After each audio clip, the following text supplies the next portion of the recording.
പണക്കാരായ ആളുകൾ അവരുടെ സമ്പത്ത് കൊണ്ട് സദക്കയിൽ മുൻകടക്കുന്നു, അവരുടെ സമ്പത്ത് കൊണ്ട് ഉംറ ചെയ്യുന്നു, അവരുടെ സമ്പത്ത് കൊണ്ട് പരിശുദ്ധ മക്കയിലെത്തി ഹജ്ജ് ചെയ്യുന്നു. ഞങ്ങൾക്കത് പറ്റുന്നില്ലല്ലോ, ആ അമല് ചെയ്യാൻ, ആ കൂലി കരഗതമാക്കാൻ എന്ത് ചെയ്യണമെന്ന് നബി തങ്ങളോട് ആശങ്ക പ്രകടിപ്പിച്ചപ്പോൾ നബി സല്ലല്ലാഹു അലൈഹി വസല്ലം തങ്ങൾ പറയുന്നു, ഞാൻ നിങ്ങൾക്കൊരു കാര്യം പറഞ്ഞു തരാം. അലാ ഉഹദ്ദിസുകും ബിശൈഇൻ, നബി തങ്ങളുടെ വാക്കാണ്, ഞാൻ നിങ്ങൾക്കൊരു കാര്യം പറഞ്ഞു തരാം.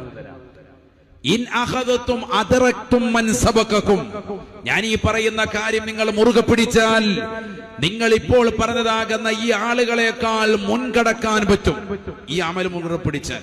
അപ്പൊ എല്ലാവരും കാതുകൊടുത്തു, പാവങ്ങളായ സ്വഹാബത്ത് മുഴുവനും ശ്രദ്ധിച്ചു. നബി തങ്ങൾ പറഞ്ഞു, തുസബ്ബിഹൂന വ തുകബ്ബിറൂന വ തുഹമ്മിദൂന ഖൽഫ കുല്ലി സ്വലാത്തിൻ മഫ്റൂള 33 5 വഖത്ത് നമസ്കാരങ്ങൾക്ക് ശേഷവും 33 പ്രാവശ്യം നിങ്ങൾ സുബ്ഹാനല്ലാഹ്, അൽഹംദുലില്ലാഹ്, അല്ലാഹു അക്ബർ നിങ്ങൾ ചൊല്ലണേ. അവർ നേടിയെടുത്തതാകുന്ന പുണ്യത്തേക്കാൾ ഏതാണ് അവർ നേടിയെടുത്തത്? പരിശുദ്ധമായ മക്കത്തുൽ മുക്കറമയിൽ പോയി ചെയ്ത ഹജ്ജാണ്. ഏതാണ് അവർ നേടിയെടുത്തത്? പുണ്യമാക്കപ്പെട്ടതാകുന്ന നഗരിയിൽ പോയി ചെയ്തിട്ടുള്ള ഉംറയാണ്.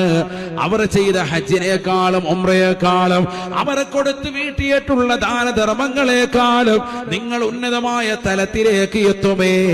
5 വഖത്ത് നമസ്കാരത്തിന് ശേഷം നിങ്ങൾ ഈ ദിക്ർ മുറുകെ പിടിച്ചാലെങ്കിലെന്ന് ഹബീബ് മുഹമ്മദ് മുസ്തഫ